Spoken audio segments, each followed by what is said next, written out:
Buenas tardes.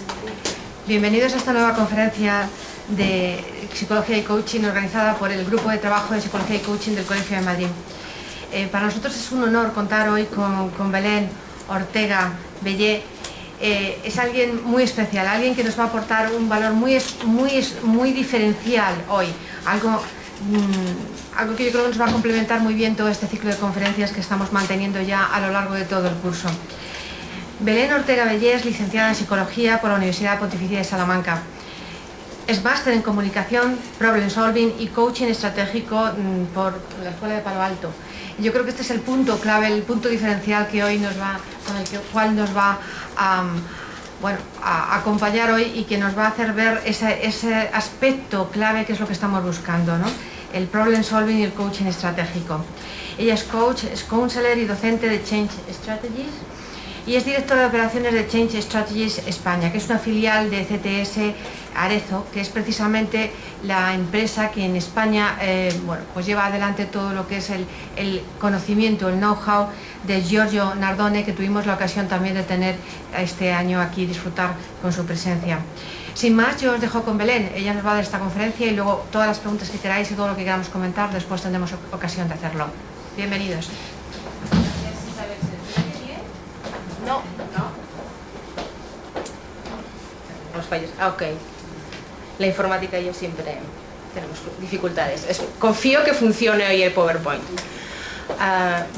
Lo primero quería agradecer al colegio por la invitación que nos ha hecho y poder presentar cuál es nuestro enfoque de trabajo a nivel de lo que es la escuela de la evolución moderna y más evolucionada de la Escuela de Palo Alto, desarrollada por Giorgio Nardone.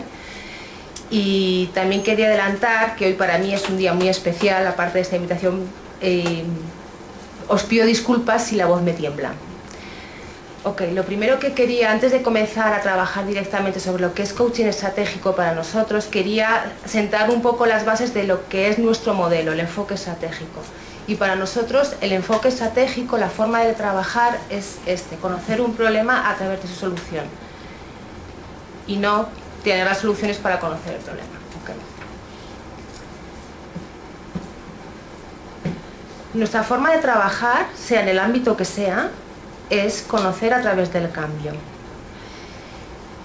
Para nosotros es muy fundamental que conocer la realidad en la cual se está desarrollando un problema, la realidad que es disfuncional, y a partir de ella introducir estrategias para cambiarla, porque la única variable epistemológica que nosotros podemos controlar es precisamente la estrategia.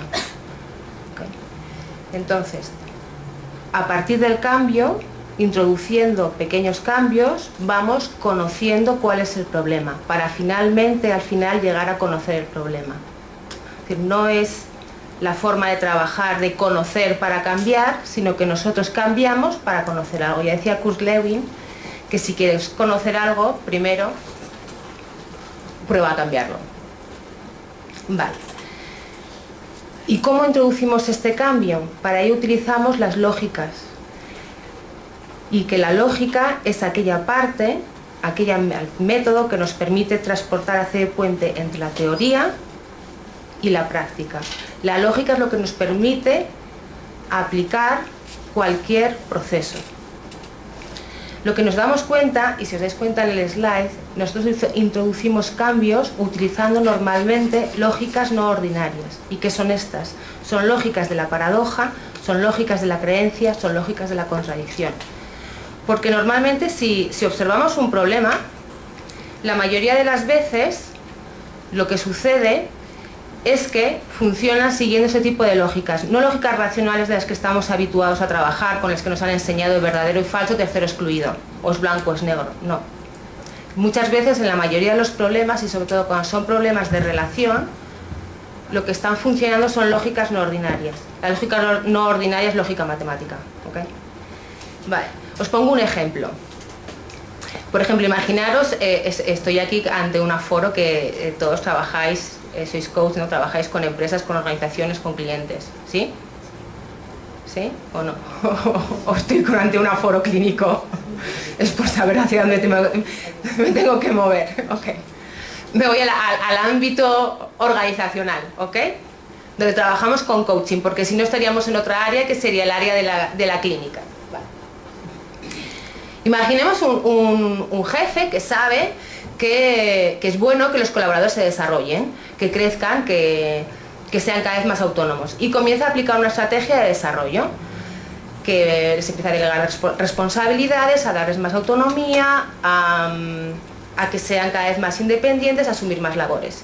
Y llega un momento donde este jefe comienza a ver el crecimiento de ellos y a cualquier fallo comienza a bloquearles y empieza a pensar, realmente no son tan buenos, no deberían que yo me esforzase tanto en desarrollar su carrera profesional. Y comienza él mismo, su buena estrategia que había aplicado, comienza él mismo a bloquearla, a frenarla. Cree que sus colaboradores no son tan capaces. Y esta creencia viene basada en el temor de que si ellos llegan a ser tan buenos como yo les estoy desarrollando, un día de estos yo sobro aquí, y bloquea la estrategia. Hemos dado un salto. Hemos pasado de una lógica ordinaria, el desarrollar las competencias de mis colaboradores, a una lógica no ordinaria, la creencia de que ellos pueden ocupar mi puesto. Si intentamos resolverla introduciendo lógica ordinaria, no vamos a resolverla, tenemos que utilizar la misma lógica. De ahí que nosotros es muy importante cuál es la lógica del problema, la estructura interna del problema, y utilizar la misma lógica para desbloquearlo. Es nuestra forma de trabajar.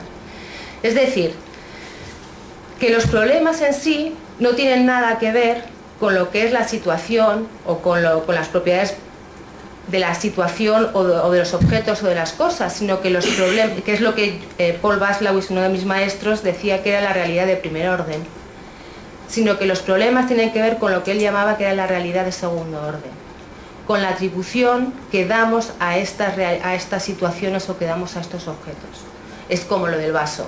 Un vaso a mitad de... voy a poner aquí el ejemplo, ¿ok? La realidad de primer orden sería un vaso que está con agua hasta la mitad. Esta es la realidad de primer orden, pero aquí no es donde se forman normalmente los problemas. Los problemas se forman en la atribución que yo le doy. O está medio lleno o está medio vacío. Ahí es donde se crean los problemas. ¿Y cómo intervenimos? ¿Cómo, una vez que conocemos la lógica interna, la estructura interna del problema? Nuestra intervención siempre va encaminada a bloquear lo que nosotros llamamos las soluciones intentadas, es decir, aquellas cosas que la persona hace y que en lugar de mejorarlo, lo mantiene, ¿ok? Es decir, a interrumpir su sistema perceptivo reactivo. El sistema perceptivo reactivo es la realidad de segundo orden. Cómo nosotros nos relacionamos con nuestra realidad, con nosotros mismos o con los demás, creando unos guiones que son disfuncionales, que se van repitiendo y que en lugar de solucionar, mantienen el problema. Lo que sí que si observamos los problemas, y cuando surge un problema, y esto pensar cada uno de vosotros, la primera tendencia inicial es: yo tengo un problema y mi primera tendencia inicial, ya que estoy ante un aforo con gente que ya con experiencia, tanto en el ámbito laboral como en el ámbito de la vida, es poner en marcha una solución que anteriormente me funcionó. Es la primera tendencia que tenemos. ¿Y qué es lo que sucede cuando ponemos en marcha esta solución que en su día me funcionó y me fue muy bien, fue muy válida, y no me funciona ahora?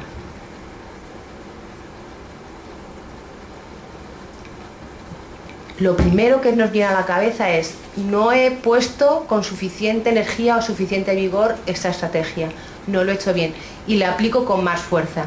Vuelvo a repetir la misma solución que no me ha funcionado.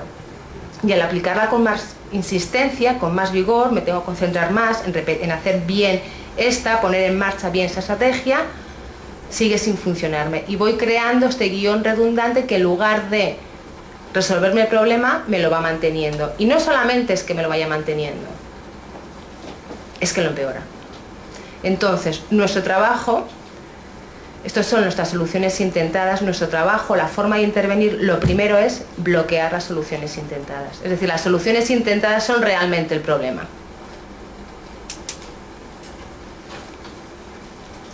Ya, como decía Huxley, es que la realidad no es lo que nos ocurre, sino lo que hacemos con lo que nos ocurre.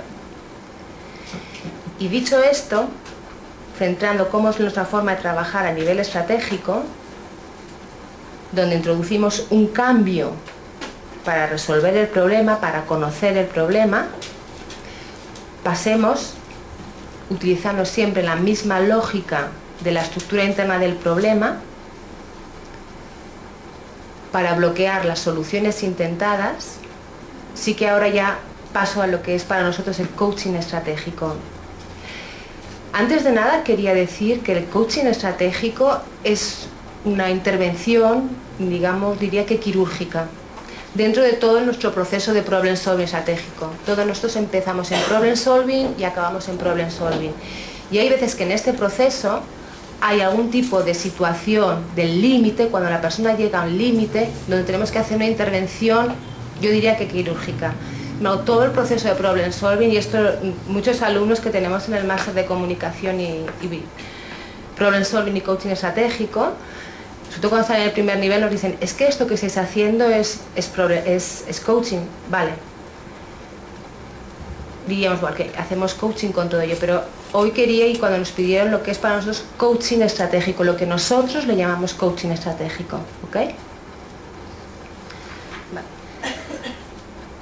En esto concordamos o somos semejantes que los demás restos de modelos, es decir, nosotros hacemos una intervención de coaching cuando alguien nos pide desarrollar sus recursos, sus capacidades, sus competencias, que consiga expresar el máximo que la persona tiene, que cuando nos vienen y nos piden, llegué a un límite y tengo que superarlo, estoy bloqueado, no consigo pasar más allá. ¿Okay? Ahí es cuando intervenimos utilizando coaching estratégico. En nuestra forma y en esto coincidimos con todos los demás modelos, es decir, desarrollar el potencial de la persona, el talento que tiene la persona. Nosotros trabajamos a nivel de los recursos y a nivel de las capacidades personales que tiene la persona, valga la redundancia. Y cuando hablamos de capacidades personales, hacemos referencia a todas aquellas dinámicas de interacción de la persona con su realidad, de la persona consigo mismo, de la persona con su rol, de la persona con su profesión, que llegado cierto momento se bloquean por estar repitiendo constantemente una solución que no funciona, una estrategia que no está funcionando. Son guiones redundantes, es decir, ante una X situación yo pongo en marcha X estrategia y no me funciona. Y la tendencia habitual es volver a repetir esa estrategia que me funcionó, vuelvo a repetirla y me sigue sin funcionar. Es un círculo vicioso. Y aquí es donde nosotros entramos para romper. Hay dos características que pienso que son ligeramente o que son distintivas de los demás modelos tradicionales u otros enfoques de coaching. Y una primera es nuestra metodología que tenemos para desbloquear las trampas, este círculo vicioso, las limitaciones que la persona pone en marcha y no consigue salir de ahí. Y le impiden desarrollar así sus plenas capacidades. Esta es una de las características. Digamos que nos focalizamos en la limitación que tiene la persona.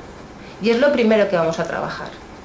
Quizás también porque partimos de la base que cuando nos viene una persona solicitando ayuda,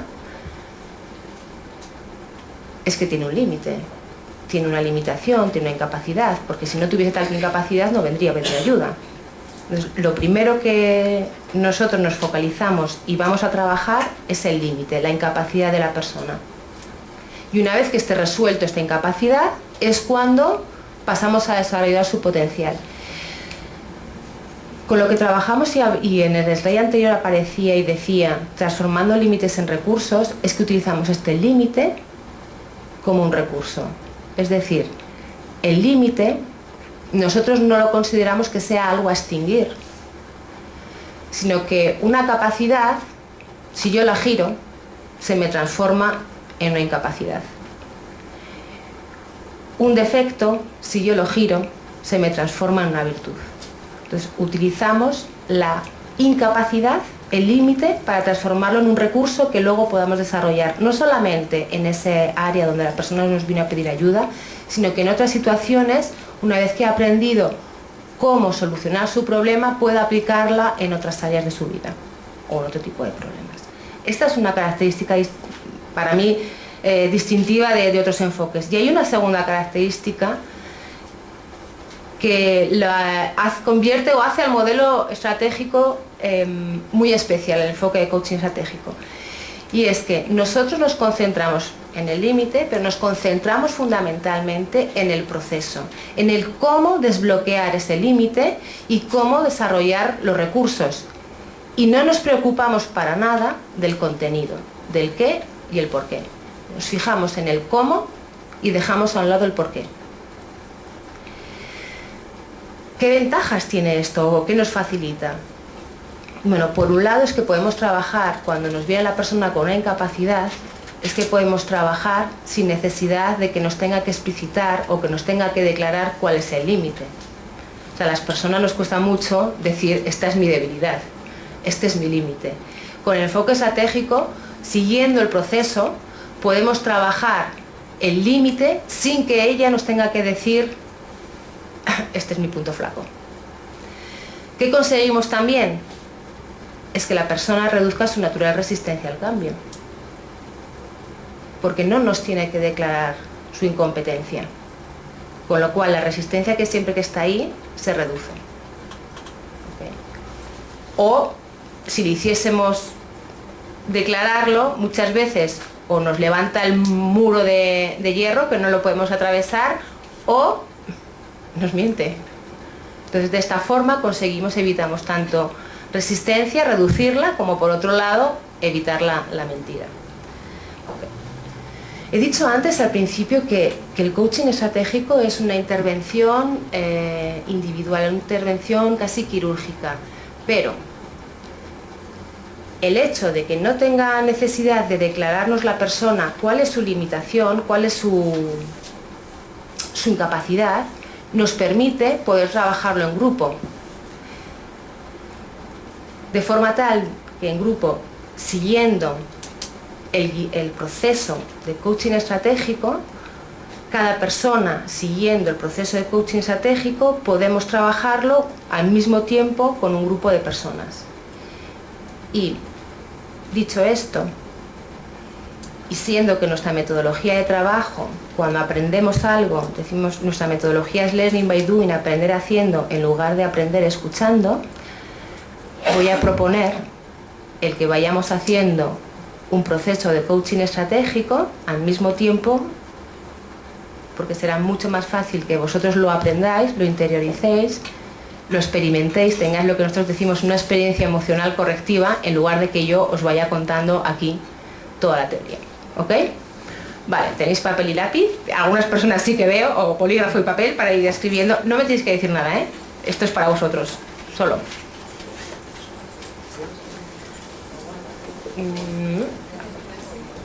Yo te puedo dejar un lapicero.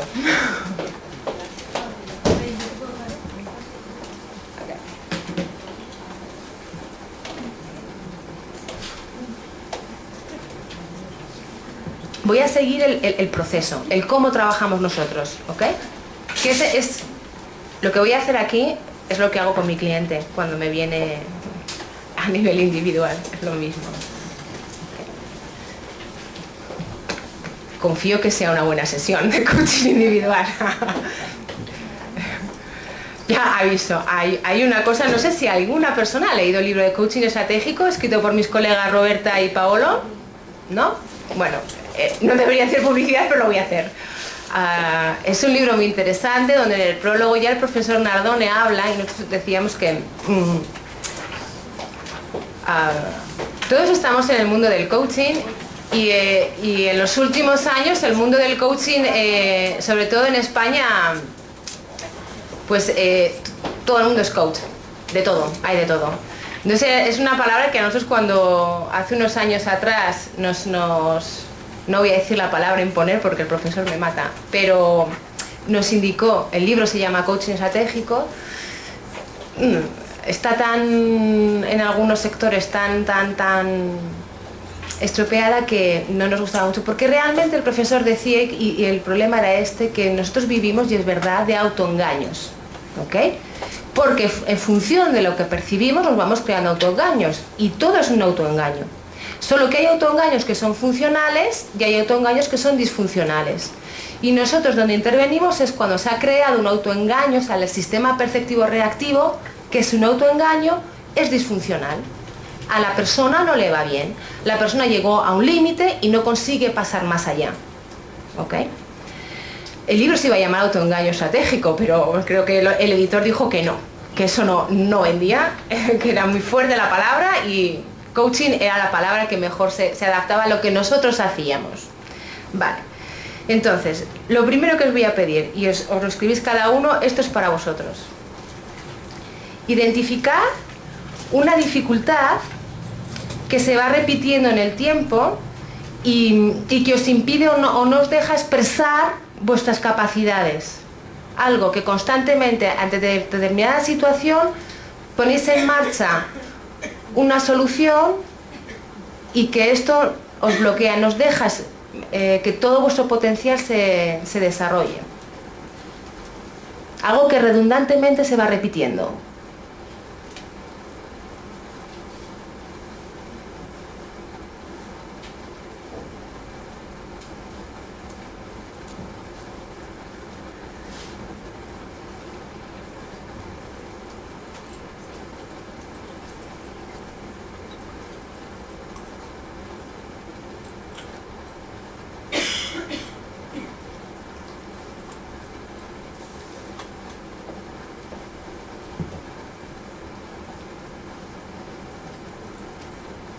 ¿Ya lo tenemos? Ok. Uy. Esto que habéis anotado es lo que nosotros llamamos una solución intentada redundante. Es decir, aquel sistema perceptivo reactivo que se va repitiendo igual repetidamente entre la misma situación. Es decir, es algo que nos funcionó en su día, nos fue muy bien, tuvimos éxito, y con el tiempo, cuando se nos vuelve a presentar el problema, volvemos a aplicar la misma solución, el mismo guión. Y sin embargo, no nos funciona. No quiere decir que algo que nos funcionó en el pasado vaya a funcionar hoy en día. Para nosotros, esto es un punto clave en nuestro enfoque. Y además, no hay ningún tipo de correlación entre el origen con la situación actual de cómo se mantiene el problema. Entonces, el guión redundante es lo que nosotros llamamos la solución intentada redundante, que siempre que estoy ante determinada situación pongo en marcha el mismo guión y no me funciona.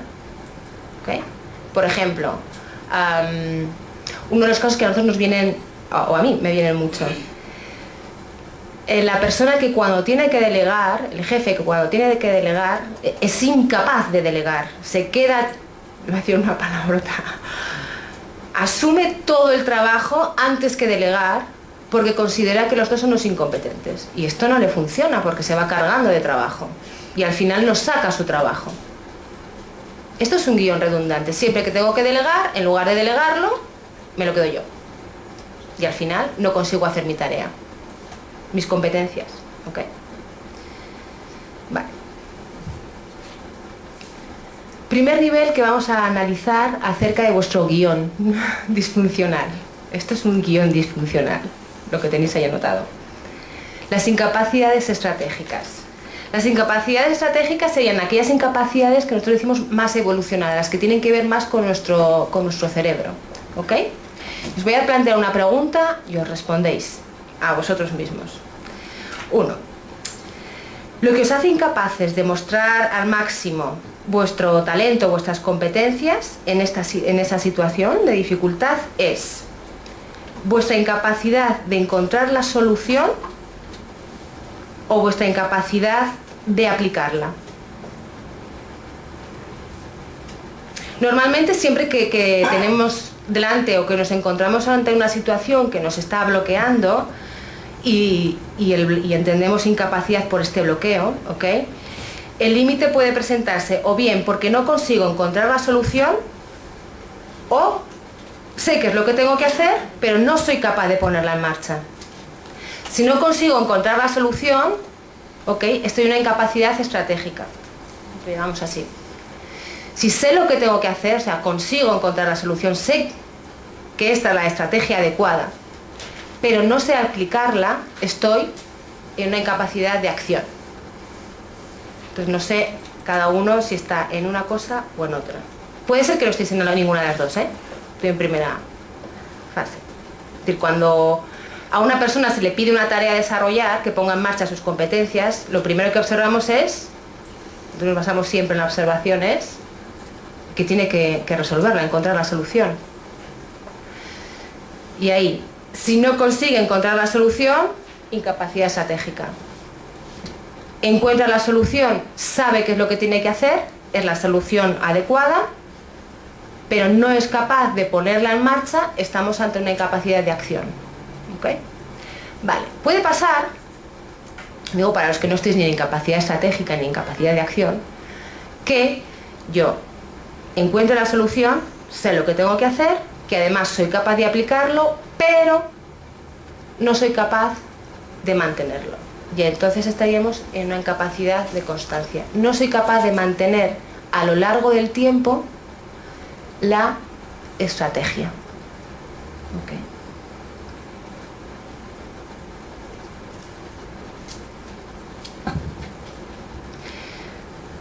Tener presente que cuando estamos nosotros hablando a nivel de coaching, nos estamos moviendo en el ámbito del aprendizaje, donde no es suficiente con que una vez por inspiración o porque se me encendió la bombillita, encontré la solución y la apliqué y ya está.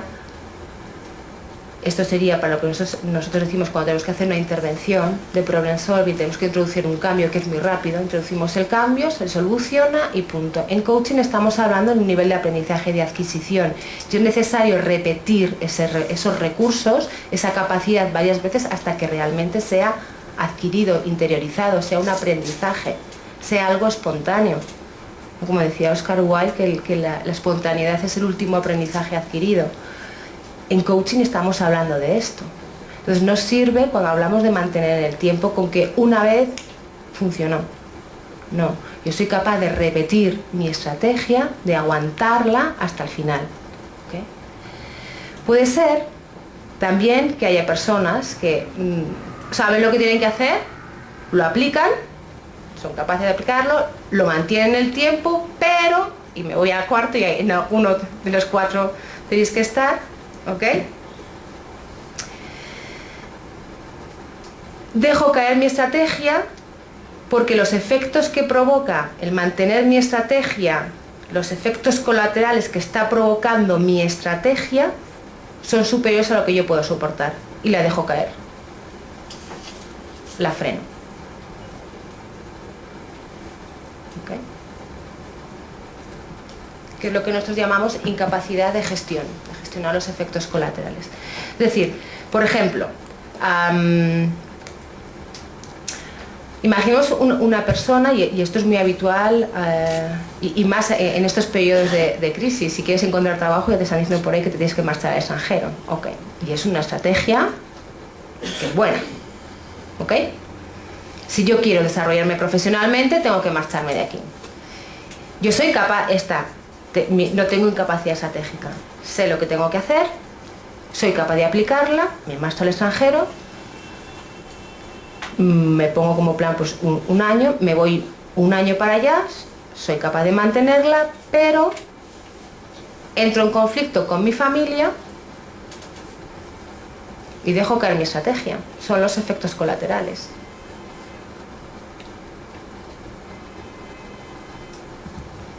Entonces, la incapacidad de gestión es algo que tiene que ver con la incapacidad de relación. Es algo, relación con el contexto, con mi realidad, con el contexto de mi realidad. ¿Okay? No es algo que tenga que ver con algo que no funciona. Es decir, la capacidad de gestión tiene que ver con algo que funciona. Yo soy capaz, sé lo que tengo que hacer, pero soy incapaz de sostener los efectos que provocan los otros o en mi contexto el mantener mi estrategia. Esto es incapacidad de gestión. Okay. Vale. Todo el mundo ya se ha identificado en qué nivel de la incapacidad estratégica está, cuál es su incapacidad. ¿Sí? Más o menos incapacidad, no me diga, o sea, antes levantás así un poco la mano, más que nada es a nivel de estadística, si va funcionando a nivel de estadística como nos funciona, como los estudios que tenemos, o se varía. ¿Sin capacidad estratégica? Ok. Incapacidad de acción. Vale. Incapacidad de constancia. Y incapacidad de gestión de efectos colaterales. Ok. Bueno, la estadística se mantiene. ¿Estás de? ¿Ninguno de los cuatro? No lo sé. Ok. Puede ser, es que yo tengo un caso Ujú. que no es de una persona que me sustituye. Ok, pero una pregunta. Puedo tutear, ¿verdad? Ok. La dificultad que te has planteado es una dificultad tuya. Sí, sí. Ok. ¿Y es sobre esta dificultad La mía, para ver qué diablos hago. con esta persona? Se pone por encima. Se te pone one up y tú te pones one down. Bueno, y ahora, ¿qué hago aquí? ¿Cómo resuelvo que esta persona que no hay de que ponerse por encima se pone? Y es raro. ¿Cómo lo resuelvo? Ok. Vale. Entonces, Es una dificultad mía. es una dificultad tuya y discúlpame lo que te voy a decir, pero esta es una incapacidad estratégica. Sí, sí. Una incapacidad estratégica es cuando yo estoy metida en una alternativa, no soy capaz de encontrar una alternativa. Okay. Y ahora vemos cómo hacemos para intervenir, ¿ok? Quizás también es pasar de... Esto lo voy a decir así, es un poco más difícil el enseñarlo así directamente. Es pasar de una posición, quizás, digamos, por lo que yo he entendido es que esta persona se adelanta y se pone una posición por encima respecto a ti. ¿Es así? ¿O he entendido mal? Sí, Ok. en una situación normal, de repente, hasta me ha dicho directamente que él es sin ser nada. Ujú. Oye, yo soy un viejo, no eres. Me lo ha dicho. Pero como le he dicho que no, intento, pero no puedo señalar. Pues entonces, llega a una situación, se comporta de esa manera. Llega una situación que él vuelve a comportarse siempre por encima. Esta mañana ya ha presentado una reclamación de una situación informal. Ujú. Soy yo, llega aquí un grupo, soy yo, y que se pone a hacer la reclamación de una manera un poco así, a un tercero. Sería suyo. Vamos a atribuirnos a la representación.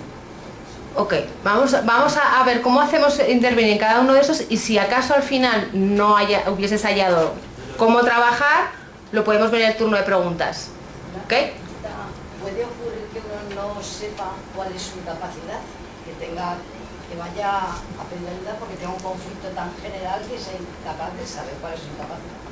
Ok, para nosotros... Vale, ¿Dónde sí. estaríamos? Vale. No, No es el caso ahora, ¿no? Me estás planteando un caso hipotético. a mí no lo sé si podría ser. Hipotético, no en el caso de que tu dificultad, o sea, porque hemos ido a concentrarlo primero a cuál es la dificultad que tenéis cada uno. Vale. Pero bueno, si me plantea Sí. que no sé si es el momento, puede ser algo más final. Ok, luego en las preguntas, pero sí que es cierto, nosotros trabajamos con el diálogo estratégico, entonces tenemos una serie de preguntas, ¿vale?, donde vamos guiando a la persona sin que nos tenga que decir tanto el límite para poder llegar a saber cuál es su incapacidad. Sí. Ay, sí, sí. Oh, no se escapa nadie. No le voy a decir esto. Ok. Sigamos. Vale. ¿Cómo intervenir tanto en cada uno de los 4 casos que hemos visto en estas incapacidades estratégicas? Vale. Incapacidad estratégica, que discúlpame, pero estás en una incapacidad estratégica. Ok. Vale. Cuando una persona no es capaz de encontrar la solución, nos estamos encontrando ante un límite cognitivo. ¿Ok? En este momento. Vale, ¿y qué es lo que tendríamos que trabajar para desarrollar su capacidad, sus competencias? Vale, pues lo primero que tenemos que enseñarle a trabajar, y es donde nuestra labor de coach va a ir dirigida ahí, es a tener una capacidad más estratégica, una visión estratégica. Es decir, enseñarle a buscar alternativas hasta llegar a aquella alternativa que sea la más eficaz y eficiente en ese momento. Es desarrollar un pensamiento estratégico. ¿Cómo lo hacemos? Aquí con lo que trabajamos, con estas personas con la incapacidad estratégica, es problem solving estratégico. Utilizamos el proceso de problem-solving estratégico, dos herramientas que son muy potentes. Hay una, podemos utilizar una indistintamente o las dos, dependiendo un poco del caso. ¿Okay? Una es, para mí, súper potente. En lugar de buscar o mejorar cómo solucionarlo, pensamos en cómo empeorar más la situación. ¿Por qué? Porque esto tiene un efecto paradójico. Es decir, cuando yo me presiono a buscar cómo empeorar más aún, esto me produce en mi cerebro un efecto muelle. Yo fuerzo en una dirección mi cerebro a ir a empeorar y le libero para que me vayan saliendo las soluciones. Este es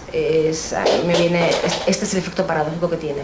De ahí que al forzar a cómo empeorar me van saliendo soluciones, cómo mejorarlo. Cuando te dicen sé espontáneo, adiós espontaneidad. ¿Okay? La otra herramienta que utilizamos es lo que nosotros llamamos el escenario más allá del problema. No sé si habrá alguien por aquí que haya hecho clínica, que haya estudiado o se acuerde en la facultad, si alguien estudió el enfoque sistémico, la pregunta milagro.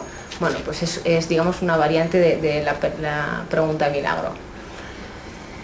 Con el escenario más allá del problema, lo que le preguntamos a la persona es que nos describa cuál es el escenario que se va a encontrar una vez que el problema está resuelto, que ya superó su límite. No cuando llegó al límite de desbloquearlo, sino más allá de su límite. Con lo cual nos está dando el escenario, el objetivo a donde él quiere llegar, un paso después del objetivo. Y nos permite así encaminar hacia la persona hacia esa meta. ¿Okay? ¿No? ¿Qué podría cambiar en tu vida si se soluciona eso? No que podría cambiar en tu vida. Descríbeme, dependiendo un poco con las... ¿Qué pasaría si esto se soluciona? ¿Te refieres a eso? ¿Qué pasaría? No. ¿Qué es lo que está? Descríbeme con detalle qué es lo que estás haciendo una vez que está ya solucionado tu problema. Estás más allá del problema. Mentalmente una vez solucionado. Una vez solucionado el problema. Y tiene que describirlo con detalle. Esta pregunta, dependiendo un poco de las personas, cuando trabajamos con... Antes lo he nombrado y perdonadme que sea tan pesadillas, pero trabajamos es comunicación y problem solving estratégico. Es muy importante la parte de comunicación, y con comunicación trabajamos tanto a nivel lógico como a nivel analógico. Es uno de los axiomas de Paul Watzlawick, porque las personas estamos trabajando constantemente nuestro cerebro con las dos áreas, tanto el hemisferio derecho como el hemisferio izquierdo, y tenemos que trabajar con ellas dos. Cuando nosotros planteamos la pregunta del escenario más allá del problema, hay dos formas. Hay personas que son más analógicas, más imaginativas, donde hay que plantearles esta pregunta de una forma adecuada a esa forma de pensamiento, más analógico. Imagínate que como por milagro o que sales de aquella puerta y se ha desaparecido el problema. Descríbeme con detalle qué es lo que estarías haciendo, qué es lo que hacen los demás, qué problemas se pueden plantear, etc. Hay personas que cuando tú planteas esta pregunta de esta manera no se ponen a escribir o a decírtelo, porque son más digitales, son más cuadriculadas, perdón, por los que yo soy muy digital también. ¿Okay? Entonces ahí la forma de plantearla tiene que ser de otra manera para que llegue a la persona, y es: dame los indicadores concretos que digan que el problema está ya resuelto, y la persona empieza a decirte. Entonces, cuando estamos trabajando con un grupo o con nuestro cliente, tenemos que tener muy presente el tipo de comunicación que vayamos a trabajar. Entonces, la comunicación es el vehículo para introducir el cambio. Tenemos que ser capaces de persuadir, y si no persuadimos, es imposible que la persona ponga en marcha nada. Hay que persuadir, y nosotros utilizamos el diálogo estratégico. No sé quién me hizo la pregunta, eras tú. El diálogo estratégico, que es una forma más evolucionada de comunicación persuasiva, que va muy a tiro hecho. Son parecidas a las preguntas que yo os estoy haciendo. Os dejo dos alternativas, con lo cual vamos directos al grano. ¿Okay? Entonces, cuando hay una capacidad estratégica, preguntarse o el cómo empeorar, el escenario o los dos. Y yo comenzaría primero por el cómo empeorar.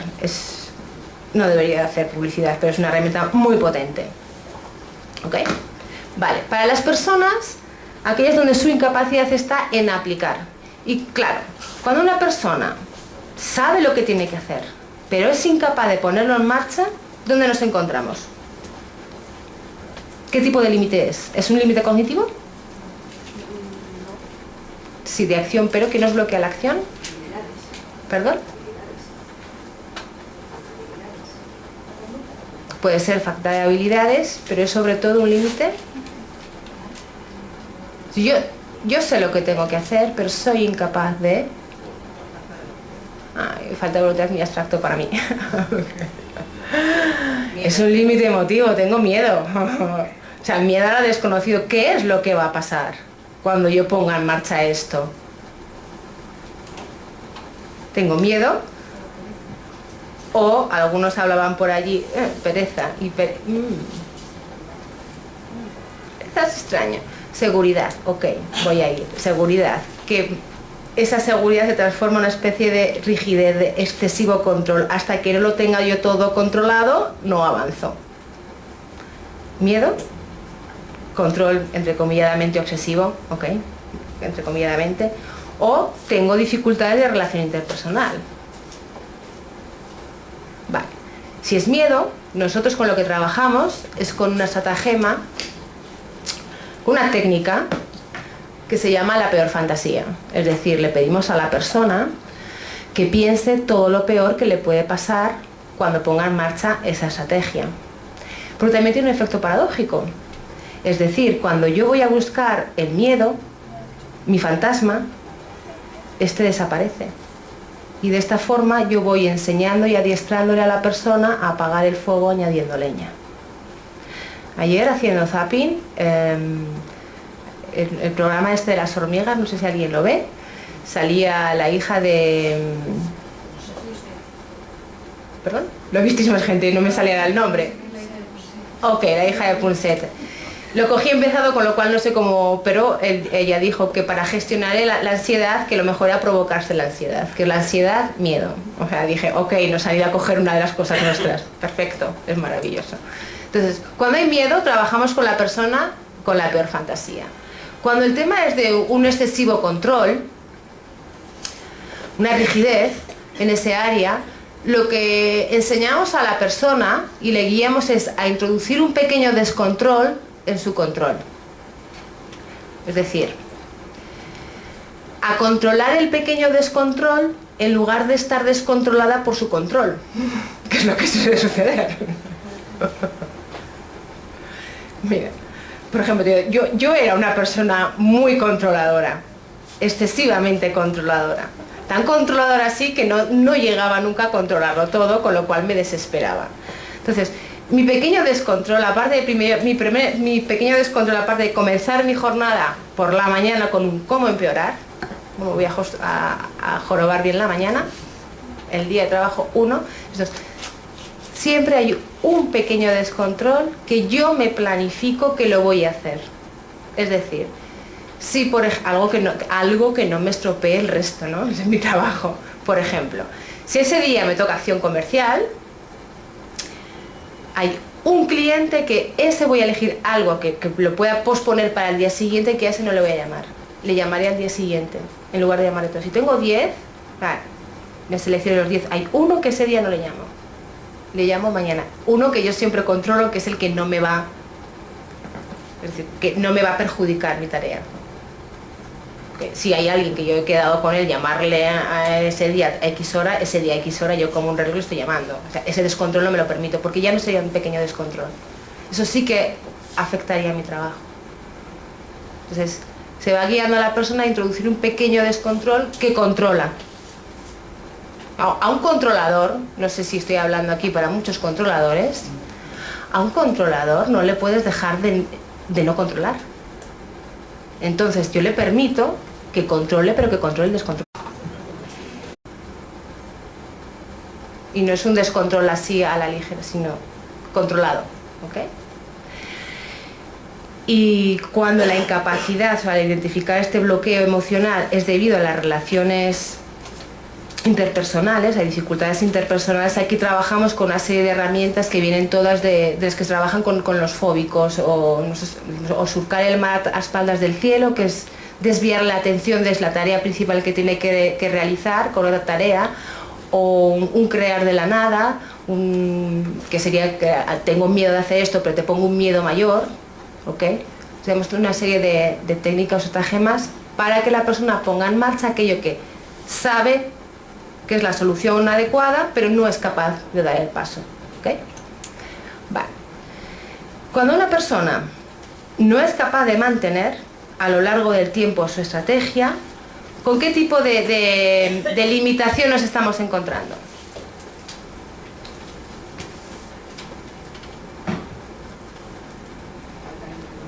Ok, falta de motivación, falta de deseo. Perfecto, ahí es donde nos estamos encontrando. ¿Y cuándo sucede esto? Que no conseguimos mantener nuestra estrategia porque hay una falta de deseo de la motivación. El objetivo no está bien definido, esto de partida. Y si un objetivo no está bien definido, difícil que la persona mantenga hasta allá. ¿Cuándo nos desviamos de nuestro camino? ¿Cuándo se nos pierde este deseo por alcanzar la meta?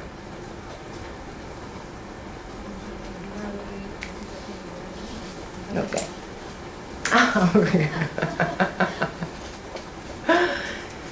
Cuando me voy distrayendo. Cuando veo por mi camino que hay cosas mucho más atractivas, más interesantes, y me voy a por esas y dejo mi camino. Ok. ¿Y la sensación de base? ¿Perdón? Ok. Y ahí no voy encontrando refuerzos porque mi objetivo no estaba bien definido. Y no voy encontrando refuerzos y todo me parece muy fatigoso, muy cansado, mucho esfuerzo, que es en la otra área. O yo me desconcentro porque veo cosas más interesantes, con lo cual el placer es el que me está mandando, o no consigo aguantar la fatiga de mantener mi estrategia, que es el dolor. No consigo aguantar la fatiga de mantener mi estrategia, que puede ser tanto a nivel de resistencia, es decir, la capacidad de mantener el esfuerzo a lo largo del tiempo, o soy incapaz a nivel de resiliencia, no soy capaz de aguantar los golpes. En ambos casos, tanto a nivel de resistencia como resiliencia, es fatiga, que es dolor. O es el placer el que me manda y me distraigo, hay cosas mucho más interesantes, o es el dolor que no me permite aguantar. Y en ambos casos es porque el objetivo que yo tenía definido no estaba bien definido. ¿Okay? Vale. Si la persona es incapaz de mantener su estrategia, su camino, porque el placer puede más que él, lo que hacemos nosotros, la forma de trabajar es concedérselo controladamente, de manera preventiva. No se lo vamos a prohibir, se lo vamos a permitir concedérselo de forma preventiva, de manera controlada, para que así siga su camino. Si el problema es a nivel de resistencia, que es incapaz de aguantar, ¿vale?, de resistir el esfuerzo, tenemos que ayudarle a gestionar la fatiga, le vamos adiestrando. Hay un aforismo que me gusta mucho, una frase de Antonio Gades, que la resistencia hoy en día está muy poco valorada. Y hay una vez una frase de Gades que se me quedó clavada, decía: no hay arte sin disciplina y no hay disciplina sin esfuerzo. No te esfuerzas o al arte nunca llegas. Si la persona, su dificultad es porque no es resiliente, ¿okay?, es de aquellas personas que a un primer obstáculo se nos van abajo, se nos derrumban, ¿okay?, en estos casos lo que hacemos con la persona, le guiamos a gestionar el dolor, a ser capaz de absorber los golpes. Vale. Y ahora, para los que vuestra incapacidad estaba en la gestión de los efectos colaterales. ¿Cuáles son las reacciones cuando una persona deja caer su estrategia? ¿Cuáles son las reacciones que podemos ver, observar en esta persona?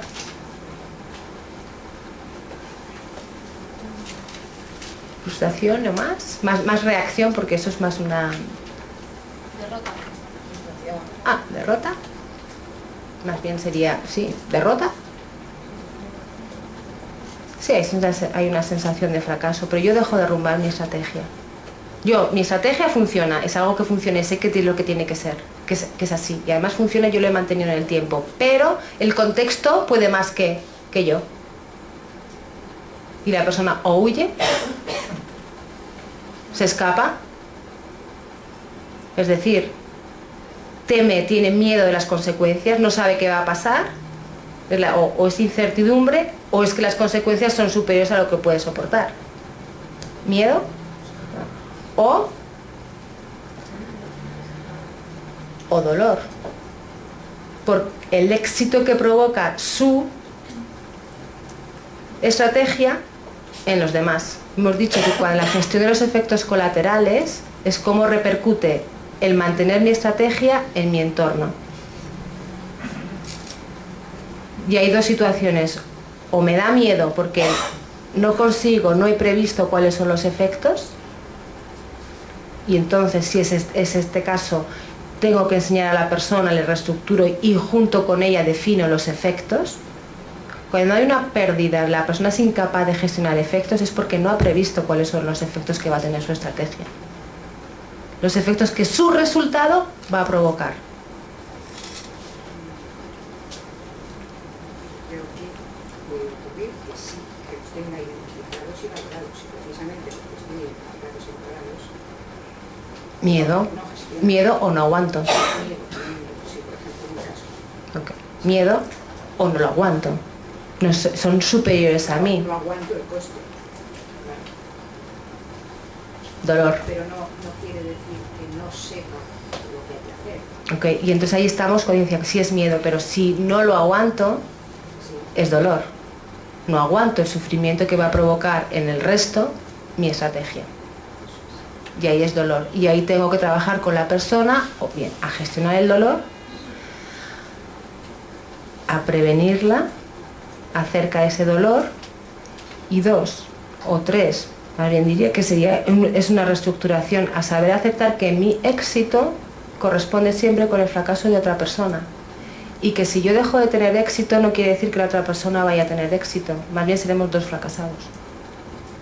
Tendremos que analizar punto por punto, o sea, con persona, con cada nivel, cuál es el caso, es decir, si es miedo o es dolor. No es lo mismo trabajar si es miedo o es dolor, porque luego iremos viendo, no es igual. ¿Okay?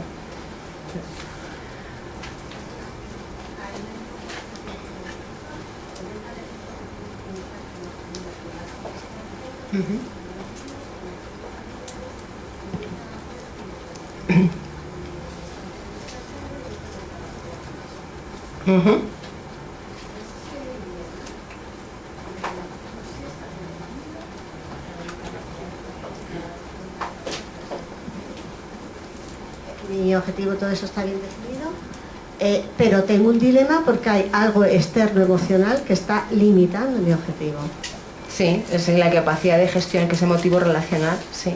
Es tu entorno. Vale, es que no lo había Sí. antes decía relacional. Mi capacidad de motivo relacional es tu entorno, que te hace sufrir a ti por lo que tu estrategia está provocando en ellos. Sentimiento de culpa, dolor. Disculparme que sea tan sintética. Una cosa, todo lo que yo estoy hablando, me he olvidado de decirlo al inicio, son lo que nos llamamos, son constructos operativos, es para manejar la realidad. Es decir, este es nuestro modelo, de esta forma, con estos constructos, nosotros conseguimos trabajar y manejar y gestionar la realidad. No quiere decir que esto no es teoría, nosotros no trabajamos a nivel teórico. Ya he dicho antes, trabajamos a nivel aplicativo y nivel lógico. ¿Cuál es la lógica y cómo la aplico? Punto. El nivel teórico está por encima, que le queda explicación a la ciencia. Ahí nosotros no trabajamos.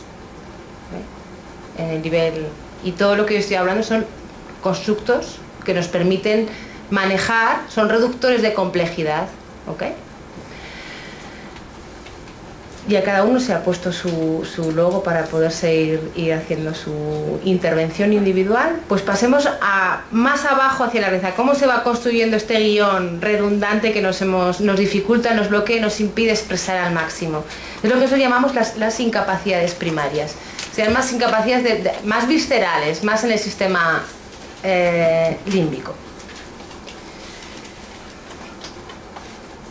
Ok, y lo primero, lo que os impide expresar vuestra capacidad es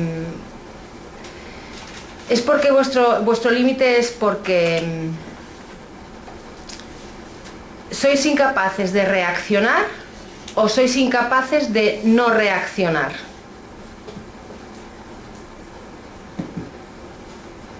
Parece una pregunta muy banal, si sois incapaces de reaccionar o de no reaccionar. Pero es muy importante, es muy importante. Uno,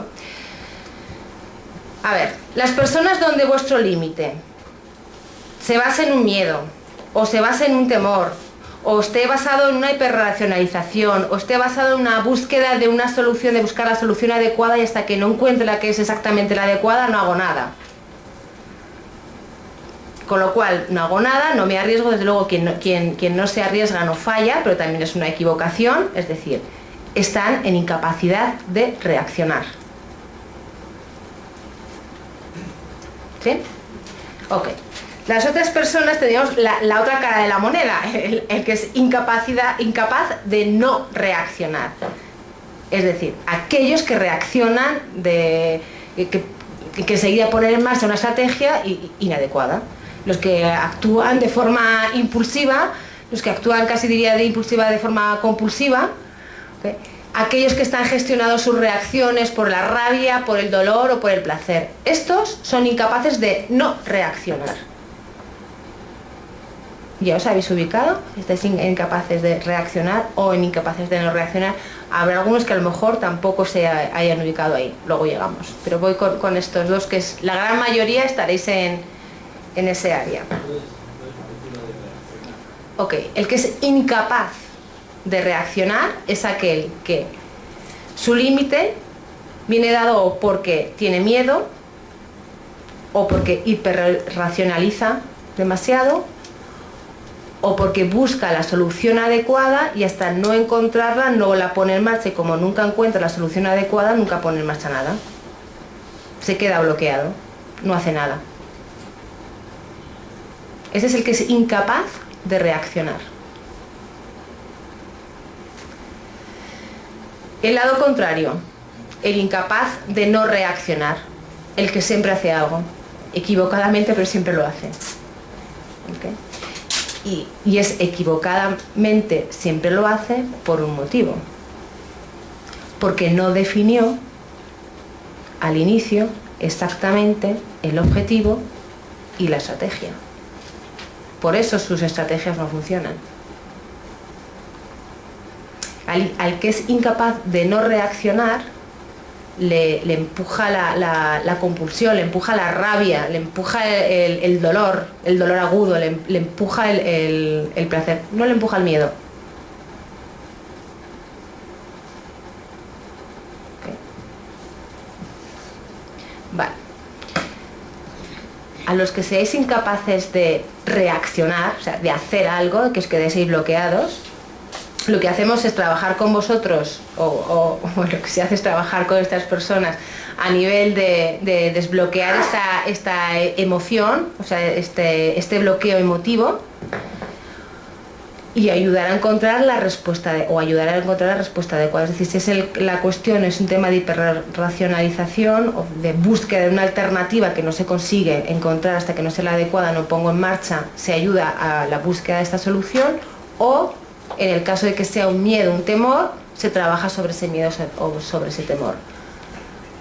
Cuando el caso es que soy incapaz de no reaccionar, es decir, siempre hago algo mal, pero siempre hago algo, ¿okay? Aquí lo que hacemos con ellos es frenarles ahí en esta reacción impulsiva que ellos tienen y enseñarles a gestionar estas sensaciones.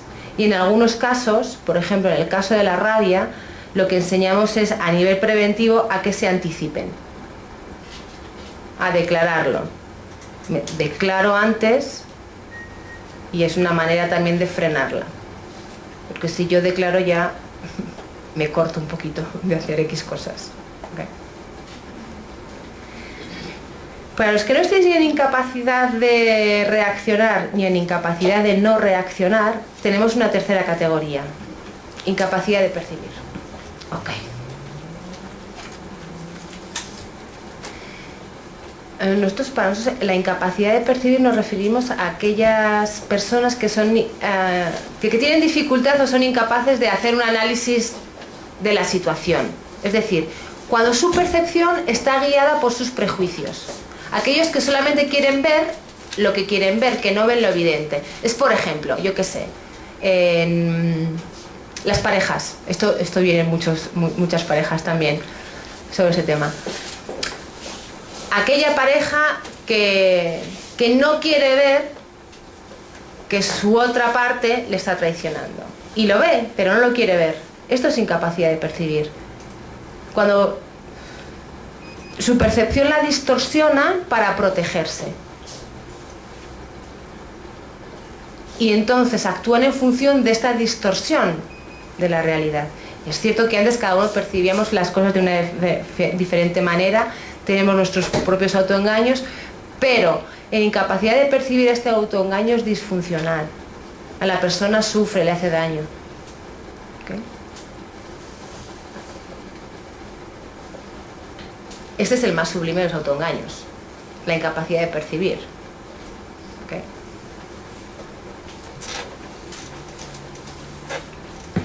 Ok, pregunta, o sea, ante nivel de estadística, ¿cuántos estáis en incapacidad de reaccionar?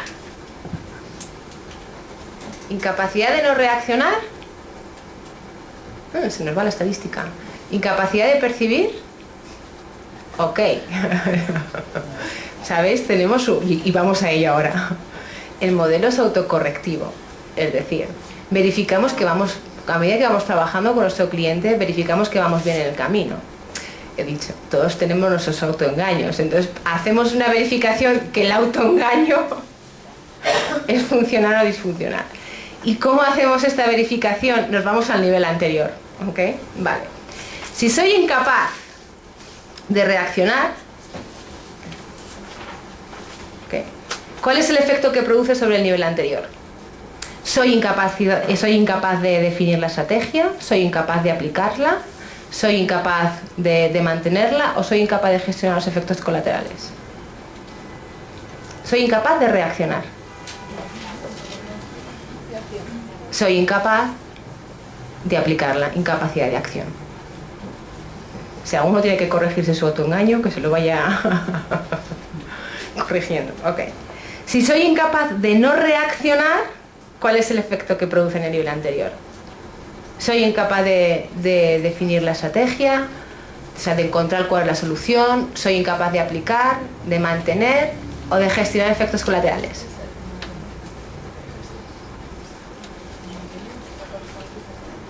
De constancia, de gestión, y si estoy muy distraído, soy incapaz de definir la estrategia, también incapacidad estratégica. ¿Ok? Si constantemente actúo de forma impulsiva, es imposible que vaya a encontrar nunca la solución. Si soy incapaz de percibir, ¿cuál es el efecto que produce? ¿Dónde se va a topar en el nivel anterior? En la capacidad estratégica. Es incapaz de construir la estrategia. Si lo ve todo distorsionado, incapaz de que construya una buena estrategia.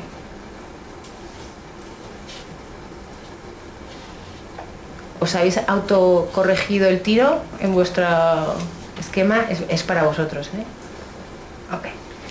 Así que veis que el modelo es autocorrectivo, es decir, si vosotros estáis haciendo un proceso de coaching y alguien os dice, soy incapaz de reaccionar, vale, y además de incapaz de reaccionar, soy incapaz de encontrar la solución, estamos en incapacidad de percibir.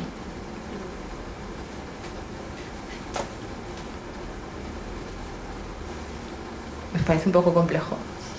Ok.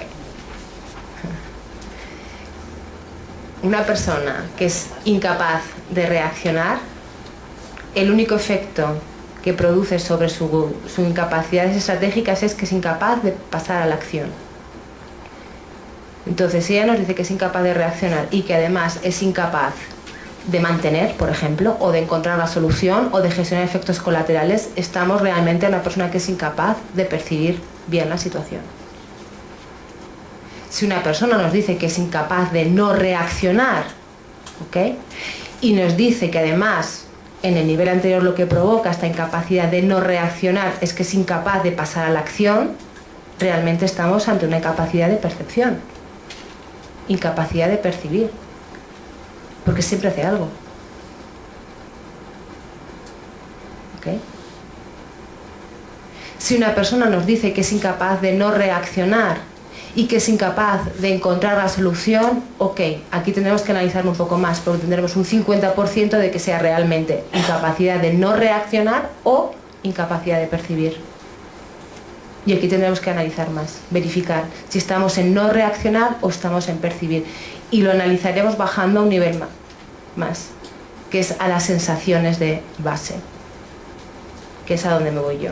La estadística ha salido... Había más personas con... no, ha salido correcta, porque había más personas incapaces de no reaccionar que incapaces de reaccionar, ¿es así?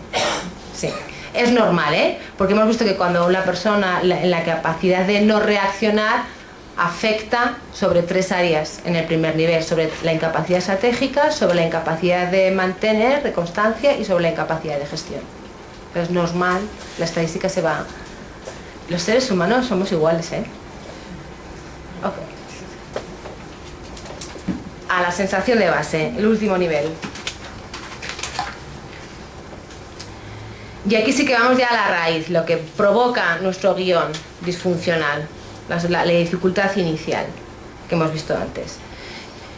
Y aquí nos encontramos con los fundamentos de la psicología, que para unos son las emociones, pero para nosotros no son las emociones, para nosotros son las sensaciones, y también lo era para William James, las sensaciones, y también lo son para los primeros estudiosos de la psicología de la percepción, las sensaciones.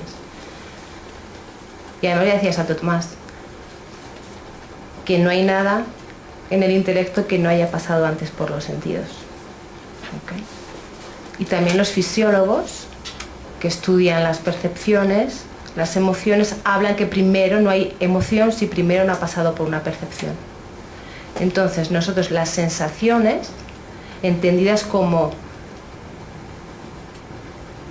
la percepción, lo que empuja o lo que desencadena la percepción, es lo que empuja a crear, a construir todo este guión redundante que nos impide que pongamos al máximo, expresemos al máximo nuestras capacidades personales.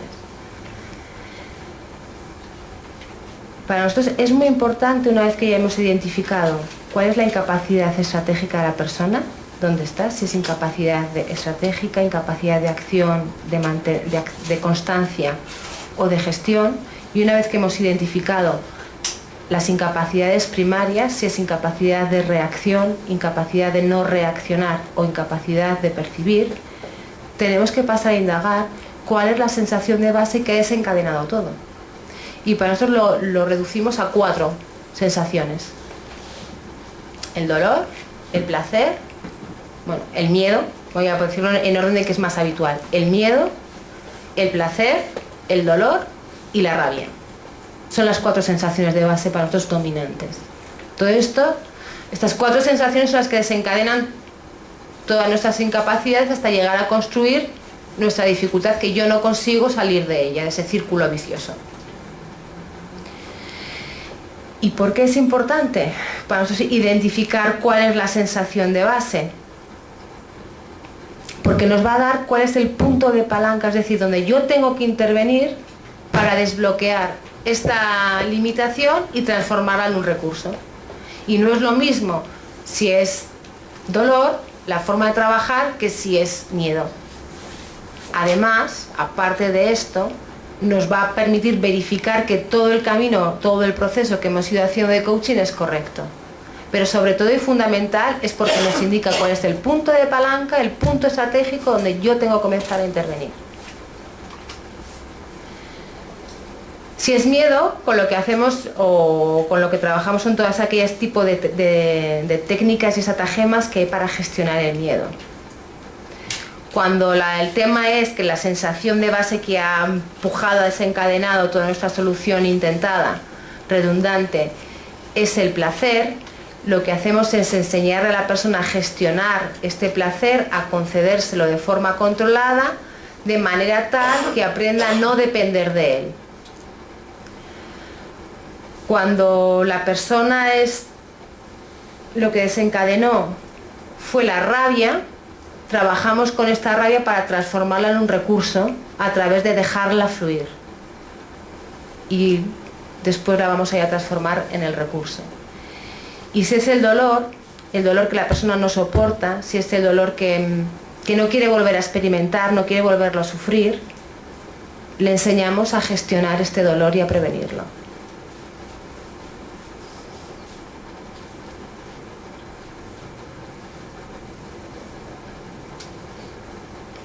Por eso para nosotros es muy importante conocer cuál es la sensación de base que ha desencadenado todo nuestro guión, que es el que nos impide desarrollar al máximo.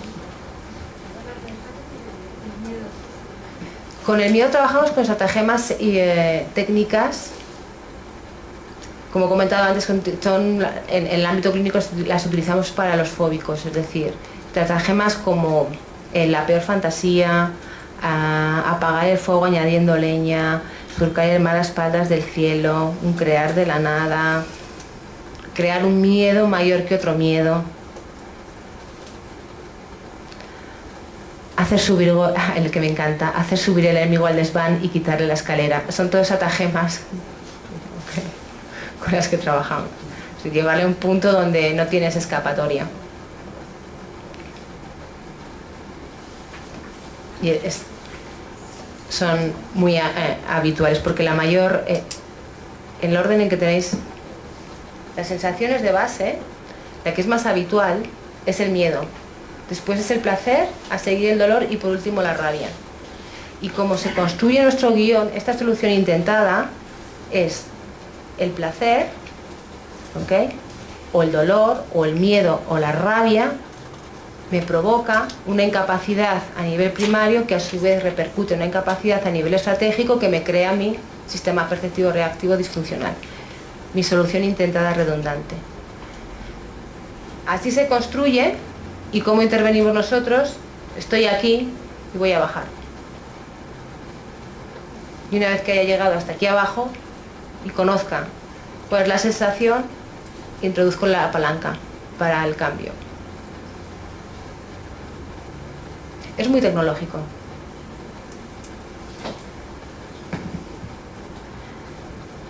Aparentemente es muy sencillo, aunque si lo giras es un poco más complicado, pero cada momento te va diciendo qué es lo que tienes que hacer y vas ajustando el tiro.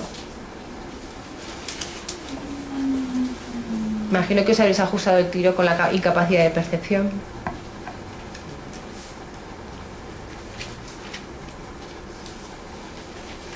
Me gusta mucho esta frase. Si se enseña a los hombres cómo deben pensar y no continuamente qué deben de pensar, se previene también la equivocación.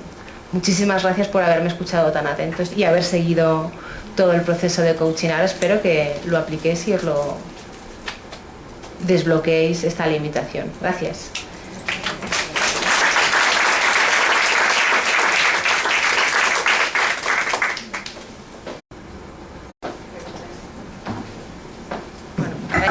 Las preguntas. ¿Has conseguido tener una guía para desbloquear tu incapacidad estratégica?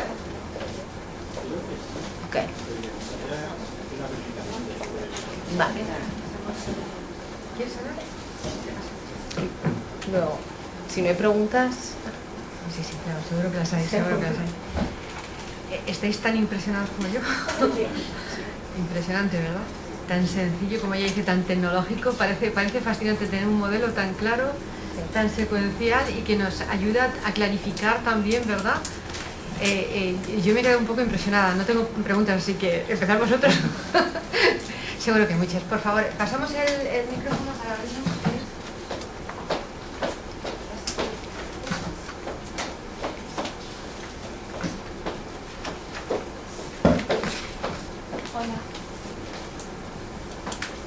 Hola, buenas. Buenas tardes. Mi pregunta es que ¿cómo podemos localizar la sensación de base para comenzar todo el proceso?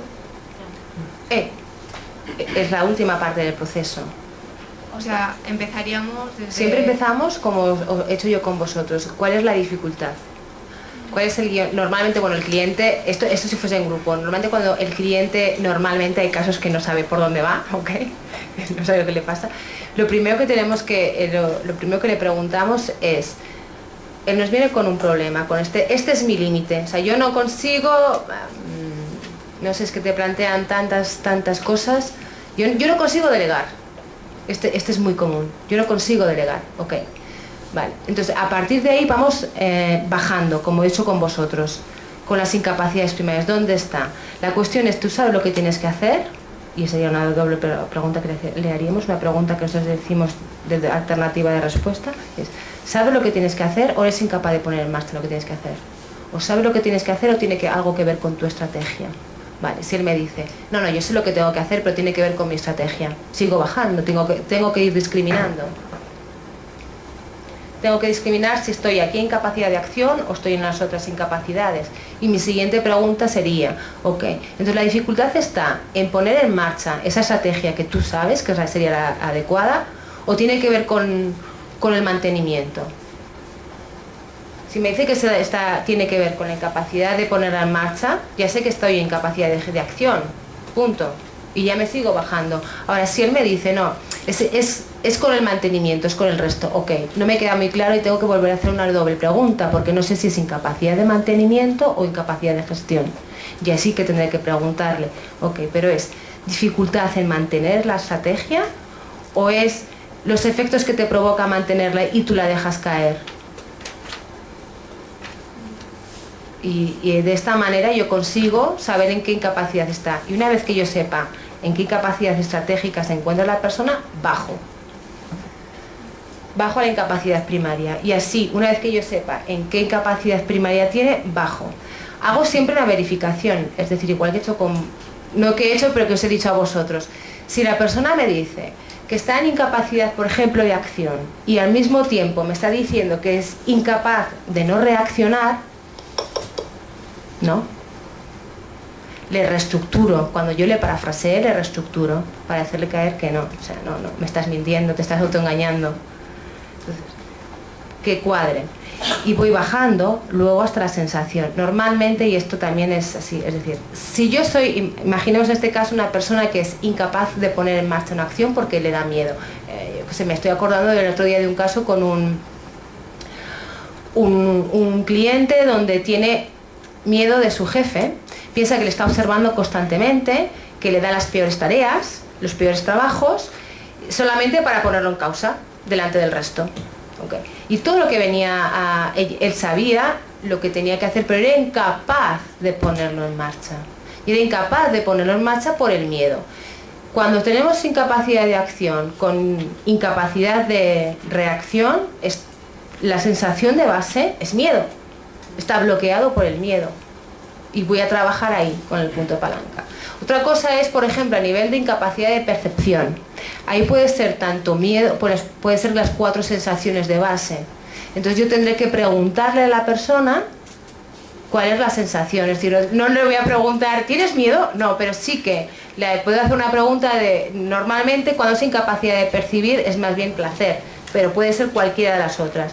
Entonces, por aquella que yo piense que es la más probable, porque no lo sé, hasta que no le pregunto y me lo digan, no lo sé, entonces lo que te impide definir tu estrategia, construir tu estrategia, es el placer que no te deja ver las cosas claras o es la rabia. Y voy discriminando. Entonces, así si una vez que ya tenga la sensación de base, ya puedo utilizar la estratagema que mejor se adecue en función de esa sensación, de ese guión de la persona y sobre todo de la estructura interna, de la lógica que siga. ¿Quedó claro? Disculpa que haya contado todo esto. ¿Me pasáis, por favor, el micrófono? Hola, buenas tardes. Hola. Gracias, de verdad, yo todavía estoy haciendo la digestión. Estamos todos. Por lo tanto, perdona si las preguntas a lo mejor no son demasiado concretas. Mira, apunté al principio, decías algo como que al no declarar incompetencias, Sí. donde se trabaja, o sea, son otras cosas. Cuando no declaramos incompetencias, Trabajamos en el proceso. entonces, ¿qué tiene que ver en esto la vulnerabilidad en la que trabajamos muchos cuando hacemos acciones de coaching? Es decir, cuando mostramos o queremos que el coaching muestre vulnerabilidad, ¿qué tiene que ver esto? Probablemente no lo haya entendido yo bien, no con lo que tú comentas de no mostrar o que no muestre incompetencias. Ok, a ver, yo con lo de, es que como solamente he trabajado con este modelo de coaching de verdad, no sé cuándo vosotros hacéis trabajar con la vulnerabilidad del cliente. A ver, yo decía, nosotros no es lo mismo cuando hacemos un coaching de grupo, como hemos hecho aquí, que cuando hacemos un coaching individual. Cuando estamos con el cliente solos, él a veces nos cuenta más cosas, necesitamos tener un poco más de información. Pero mismo así, si él es reticente, no quiere decirlo, me refiero a que él no me tiene que contar y decirme, es que yo soy incapaz de... soy comercial y soy incapaz de llamar por teléfono, porque cada vez que tengo que llamar por teléfono me pongo a hacer cualquier tipo de tareas antes que buscar, que llamar a mi cliente. Y esto es una incapacidad muy grande para un comercial. Okay. Y es muy común también. Entonces, si el cliente no me quiere contar esto, yo puedo guiarle, igual que os he guiado a vosotros, hasta llegar al punto clave y introducir por ahí la palanca. Ahora, cuando yo estoy con el cliente, normalmente él me cuenta algo más. Lo que no voy a preguntarle es, disculpadme por lo que voy a decir, lo que nosotros decimos el cotilleo. Es que no me interesa, es que no me adelanta saber si... Lo único que me interesa saber es cómo ve y qué hace. O sea, cómo ve su situación y qué es lo que hace. Es lo único que le voy a investigar, a preguntar. Porque esto me está dando la información acerca de lo que yo necesito saber. ¿Cuál es su sistema perceptivo reactivo? Y, es decir, cómo ve la situación, sistema perceptivo y la parte reactiva. ¿Qué es lo que hace? Que me da la información de la solución intentada, es decir, aquello que pone en marcha y que en lugar de solucionar el problema lo mantiene. Es la única información que quiero saber, porque me da la información de qué es lo que está bloqueando, o sea, qué es lo que impide que la persona exprese al máximo y cómo funciona el problema, es decir, cuál es la lógica interna del problema para utilizar, siguiendo esa misma lógica interna, una estrategia que tenga esa misma lógica que me bloquee soluciones intentadas. No sé si he sido clara, pero de la vulnerabilidad, disculpa, pero no... Hombre, sí que es cierto, te voy a decir que con algún tipo de cliente, y ahí que... Decía antes que es muy importante la comunicación, hay con clientes donde, por ejemplo, decía, tengo una persona que se pone one-up siempre. Hay con clientes donde si yo necesito, para sintonizar con él, que él me siga, es decir, tenerlo persuadido, que él me siga, que yo le tenga que poner entrecomilladamente, provocarlo y ponerlo, no diría que, pero provocarlo, lo hago y lo hacemos. Tenemos que funcionamos de esta forma. Si para que me funcione la estrategia yo tengo que ponerme one up, me pongo one up. Si me tengo que poner one down estratégicamente, me pongo one down. Y de hecho nosotros normalmente comenzamos siempre en una posición one down estratégicamente, a propósito, para llegar al final, y al final os aseguro que estoy one up. Como tiene que decir, para que entre y que la persona siga lo que yo le pido. Nosotros no explicamos, como he hecho aquí por ejemplo, nosotros mandamos que la persona haga.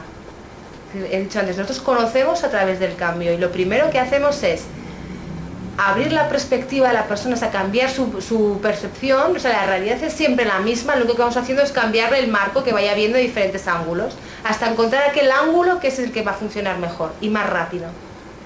Y le mandamos a hacer. Y al final, cuando tú cambias la percepción, lo que cambias es la forma de sentir respecto a esa realidad. Cuando tú cambias la forma de sentir respecto a esa realidad, cambia tu comportamiento, la forma de comportarte. Y una vez que ha cambiado tu comportamiento y has resuelto tu problema, comprendes, llegas a la última fase, a la parte cognitiva, cuál ha sido tu proceso, nuestra forma de trabajar. Y ahí sí que yo a una persona no le explico, yo le persuado a que haga. Y al final, cuando ya el tema está resuelto, le explico. Lo que sucede normalmente es que él viene y te explica a ti lo que has hecho hacer. Eso es lo gracioso. ¿Quedó ahora lo de la vulnerabilidad? Yo soy absolutamente nueva en esto. Okay. No conozco nada. Esta secuencia, temporalmente, ¿a qué nos lleva?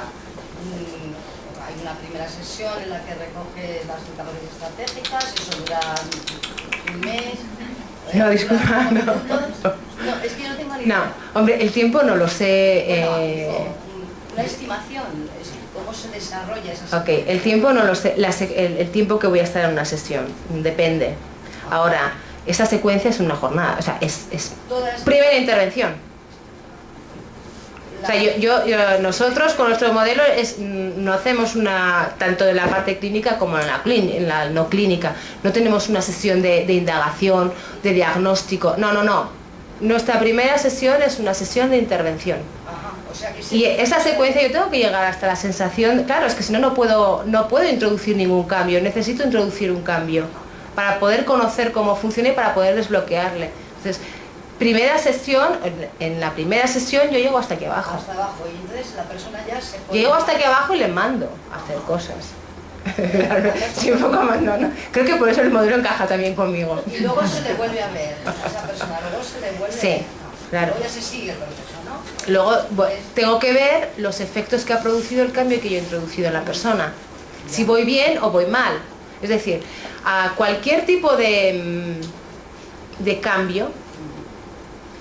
Entonces, el modelo, y esto no es así, el modelo es replicable, porque yo lo puedo aplicar en cualquier tipo de entorno, es transmisible, porque os lo he enseñado, y además es predictivo, porque cuando nosotros introducimos cualquier cambio, ya sé cuál es el efecto que va a producir. No es voy a hacer tal cosa, no, sé que va con este fin. Ahora, como toda estrategia, vosotros que trabajáis en esta área, hasta que no se pone en marcha, no sabemos si va a funcionar bien o no. Por eso cualquier cambio, siguiente sesión, yo verifico que iba en la línea que yo he previsto. Y si no va en la línea, yo ajusto. Es igual que cuando os he hecho, tenemos preguntas de verificación, si realmente las sensaciones primarias se corresponden con las anteriores. Siempre vamos ajustando, el modelo es autocorrectivo. Cualquier cosa que hacemos, verificamos que vamos bien en el camino. Me parece que iba esta señora de blanco y luego aquel señor y luego Luis.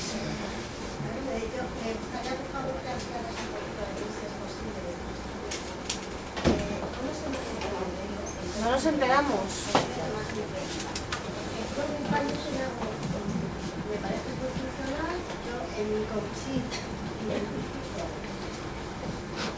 Yo en mi coaching identifico si es una incapacidad estratégica, una incapacidad de no reaccionar y la sensación. Pero cuando están varias personas en grupo, ¿qué hacemos? ¿Cómo identificamos la incapacidad o incapacidades estratégicas? No lo sé. ¿Cómo jugamos con esto? ¿Cómo jugamos con las incapacidades primarias y cómo con las sensaciones? Ok.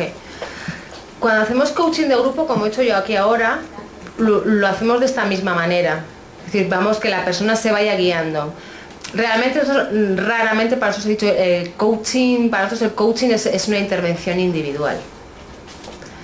Lo que podemos hacer es en grupo, ir guiando a la persona hasta llegar hasta donde hemos podido llegar. Después, si necesita más, viene a nivel individual. Realmente nosotros el coaching de grupo lo utilizamos, y no debería decirlo, como una estratagema. Es decir, cuando en una empresa nos piden que hagamos coaching, no nos gusta para nada, porque ya tenemos la resistencia por parte del cliente, porque quien viene a pedir, o sea, quien es mandado, porque es mandado a hacer coaching, no es quien lo solicita, es el jefe o quien sea X que dice, tú hacer coaching. ¿No? Entonces, hay muchos casos donde la persona que va a hacer coaching no quiere hacer coaching, ¿por qué yo y no él? Entonces, la forma que tenemos de trabajar es, hacemos un coaching de grupo con todo el mundo al mismo tiempo y después aquellos que solicitan, aquellos que ven, yo necesitaría, lo demandan. sé si te he expresado bien mi opinión.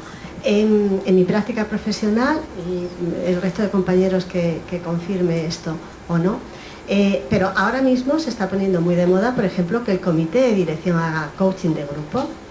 Mi pregunta era, como tengo a varias personas en una sesión de coaching de grupo, ¿cómo identifico todo eso? Tienes que llevar a que la persona lo identifique. Tú guías a la persona que lo identifique, igual que hemos hecho aquí, igual que has hecho tú. Sí, pero tengo que obtener una intervención común para el comité de dirección. Por eso te decía, ¿por dónde me guío? Porque este miembro del comité de dirección tiene una incapacidad estratégica y este otro tiene una incapacidad de constancia y el otro tiene unos...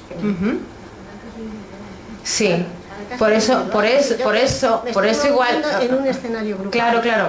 Por eso he comentado, cuando es miedo, trabajamos con esto. Puedes dar dicas es portugués, orientaciones acerca de cuando es así, esta sería estratagema orientación, pero no puedes llegar a mucho más en coaching de grupo.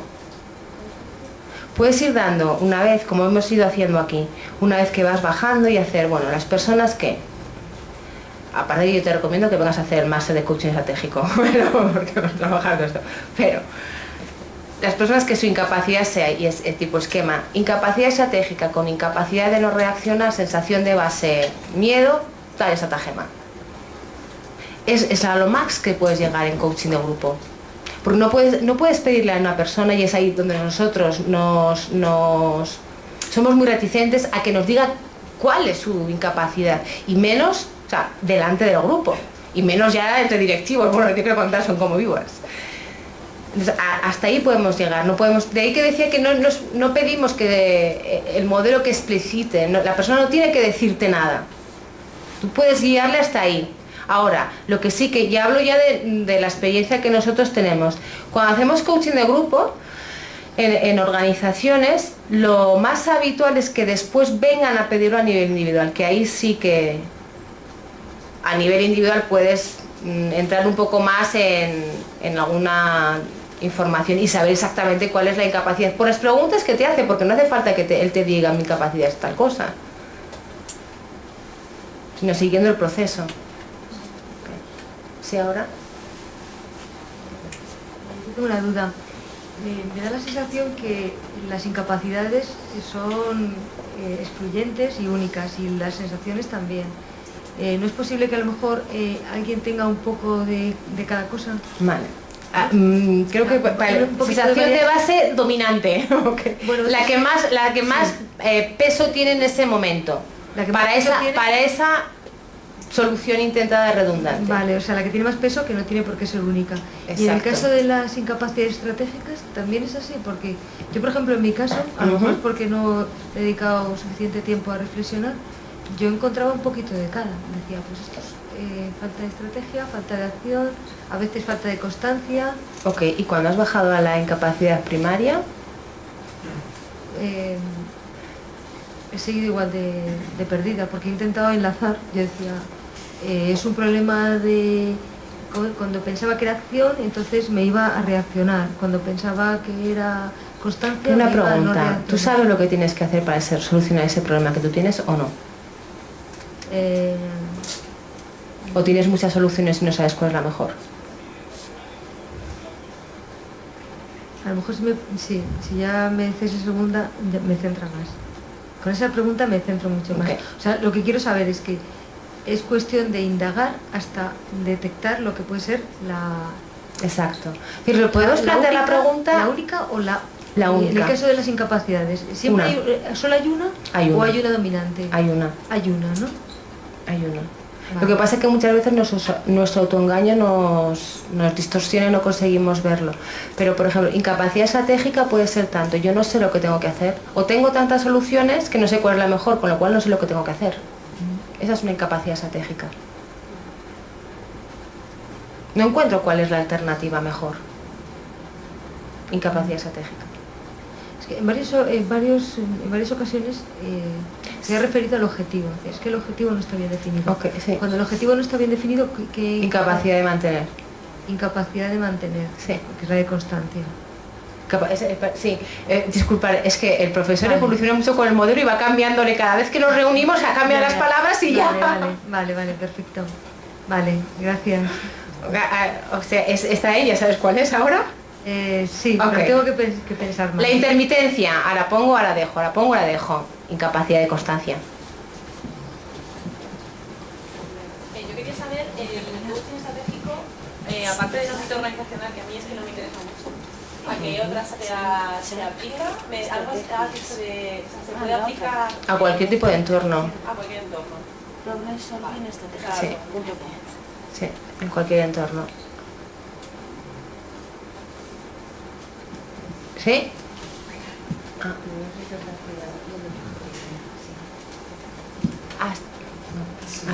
Sí, mira, una pregunta. Cuando hablabas por ejemplo, de la sensación de base de placer, y hablabas de gestionar el placer de una manera controlada. Concedérselo.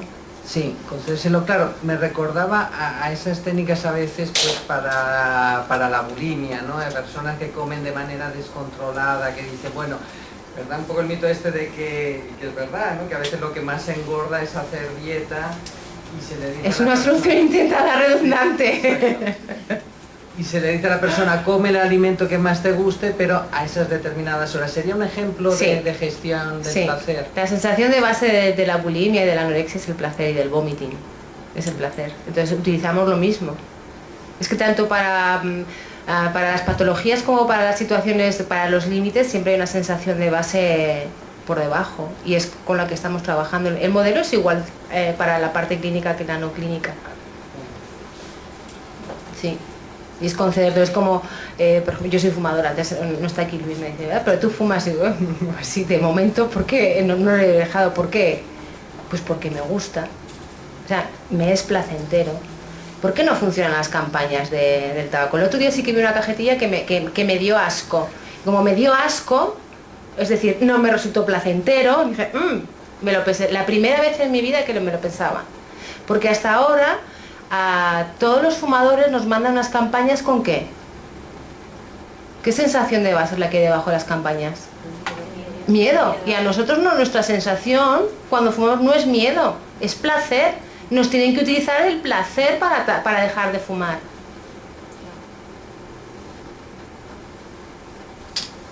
Por eso tenemos que encajar siempre cuál es la lógica y cuál es la sensación. Tenemos que tener las dos. Es entonces como conseguimos desbloquear la situación. Pero sí, es lo mismo. Okay.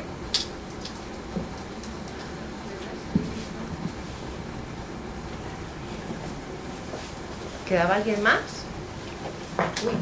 Sí, yo tengo una pregunta. En el entorno clínico, ¿funciona bien? Porque a priori es como muy conciso y parece sencillo y seguro que tiene mucha historia. Entonces...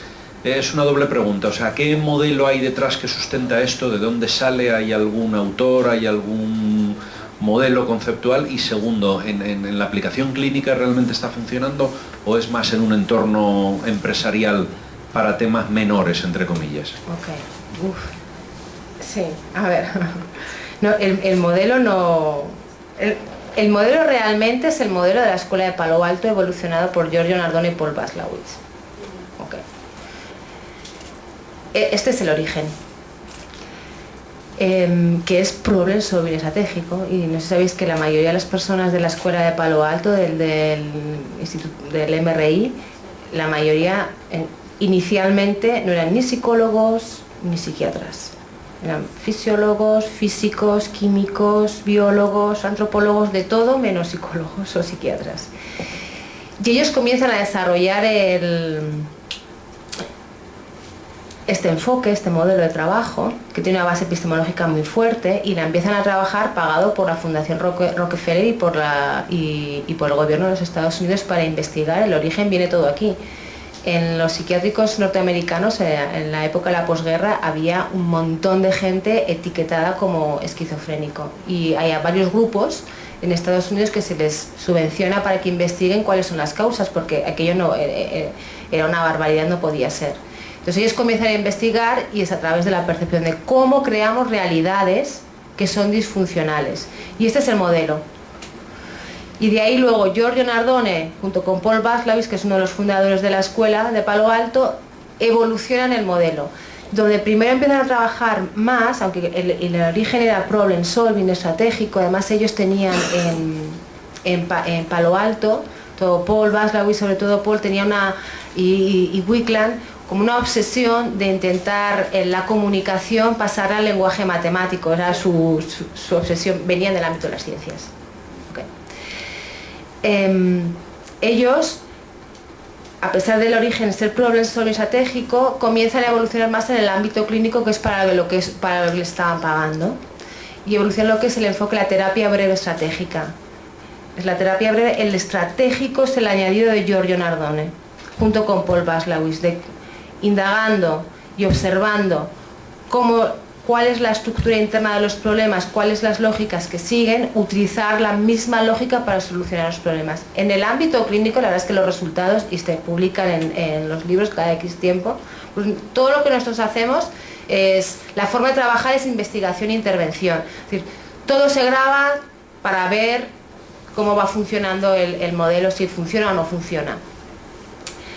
Y se publican cada X tiempo las estadísticas. En media, hablo de media, la eficacia y eficiencia es de un 87%, esto en media, de los tipos de trastornos de patologías mentales. Hay en algunos que es mucho más elevado, por ejemplo en las fobias, no voy a decir que es el 100%, el profesor tiene una espinita clavada, que es las personas que tienen miedo a volar, no sé cómo se llama, ¿okay? Porque hay un 100% de éxito, con lo cual no puede publicarlo, porque no sería científico, y él es un obsesivo de las cosas científicas. En los otros casos pues hay menos, no sé, en media las fobias creo que están en un 97%, una cosa así. Hay otros casos que las anorexias están en un 84, 85%, pero la media es 87% de resolución. Ahí se han visto mucho más, ahí son casi del modelo de Giorgio Nardone, que añade la parte estratégica, son casi 30 años de trabajo. Y en la parte no clínica, en esta, las estadísticas nos movemos más o menos igual, en un 87-88%, solo que llevamos menos años de trabajo. Son 20... Ya estamos en el 2001, aunque ya pasamos las 2 décadas. Sí.